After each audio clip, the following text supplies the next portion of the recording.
answer any questions. I have lots. I can just talk and hear him? Sure. Yeah, you bet.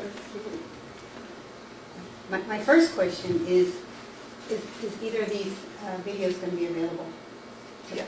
Are they going to go online or on the internet out to the... Okay. I wanted to ask Candace why you... I can't imagine at some point that the WatchTower didn't offer or try to settle this. And I wanted to find out from you what drove you to say, no, I'm not settling. Why did you push this all the way to jury trial? Your assumption is actually incorrect, and Candace can address the why part of it. Okay. But from the first day we met, Candace told me, I don't want to settle this case, because the WatchTower has a long list of secret settlements. Right. She said, I don't want to do a secret settlement, I don't want to do a settlement at all, I want a lawyer who will take this case to court. That's why we didn't settle it. We went to a settlement conference, said, not interested. Okay. Change your policy, and then we can talk. Okay. Candace? Yeah, that's pretty much it. I mean, I figured if I was going to jump into this, I'd jump into it with both feet. They didn't listen to me in 2009, so I figured they wouldn't listen to anybody until they actually, went this far with it and actually got a verdict out of it. Did they offer to settle? Did they offer to change their policy or anything at any time? No. Will they listen to you now? You know what? I really hope they would, but I highly doubt it.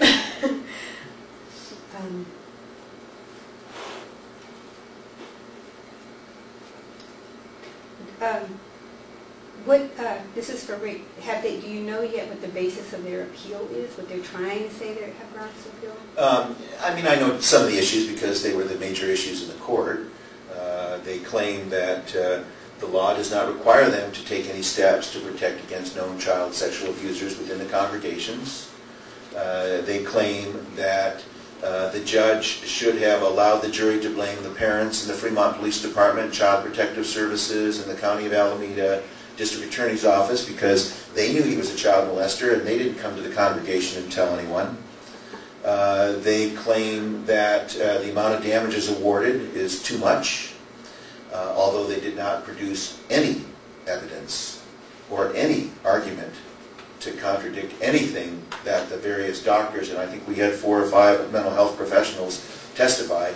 They didn't contradict anything. But they have some arguments about the First Amendment. They claim, in essence, that the First Amendment protects them from having any kind of responsibility for anything that happens and that they are above any law as a religion. And so these are the major arguments they'll make. Whether any of them go anywhere or not, don't know. We'll see. They didn't go anywhere with the trial judge. Did they at any point try to invoke clergy privilege? Yes, they did. So they're clergy? Well, yeah, they're clearly clergy. I mean, well, for years, they've always told us they weren't clergy. Well, the elders are clergy. I mean, that was not in any way disputed. That was always set forth in everything. Yeah, no, I just think it's good for their members to know that because most of the members don't. They are told that they're not clergy. Yeah. They are said that, so. They're clergy. Yes. No, we know that. I'm just. They're now popping to be clergy now. They're claiming clergy now. Is what I'm saying. The reason that no privilege attached is because the scope of clergy privilege is limited by law to confidential communications. Mm-hmm. And so they couldn't meet that standard when they have a family meeting in which the victim, who was 13, the mother, who was the wife of the perpetrator and 2 elders are sitting there. That's 5 people. That's not a confidential communication. Right. And secondly, when they reported, the victim and her mother reported Kendrick, they didn't report it in confidence. They reported it so that everybody would know. They wanted to be protected. They wanted the elders to provide them safety. They didn't want them to provide them secrecy. And that's what they testified to. We didn't want them to keep it private. We wanted them to protect us. Mm-hmm. and when they didn't, they had to go to the police. So no way is it a clergy privilege issue. No, I understand. I just wanted to know if they had tried to invoke that. Yeah, sure. Because we're not clergy. Yeah. I don't want, if anybody else, I have more, but if anybody else has questions, I can, somebody else can have a chance. I'll do that. So the current governing body is all pretty new boys, and the letter in '89, none of them were governing body then, and which WatchTower has been 100 years, and they pass on responsibilities to the next governing body, I guess, as they come in. Any talk of trying to dodge any of this based on, no, well, that's what those other guys did? Dodge what? Because the policy was, according to the WatchTower and its lawyers, not a policy of secrecy to begin with, so there's nothing to dodge. To dodge would mean that there was something to hide, and there was nothing to hide here. It was just a garden variety, everyday policy of confidentiality involving personal communications, and why would that be secret? And pay no attention to that last paragraph.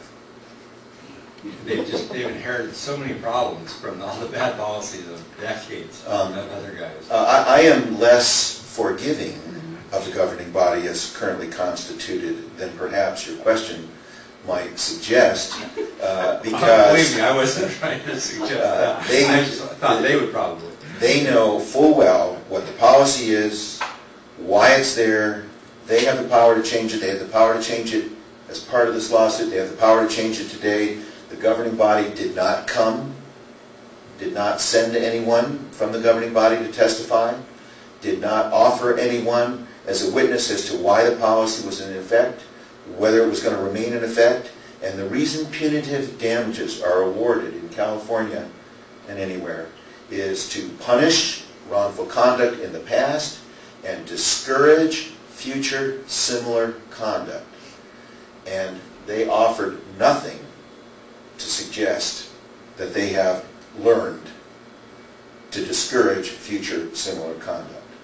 And that came through loud and clear. So this governing body, some other governing body, I don't care what governing body you're talking about, they haven't learned their lesson yet.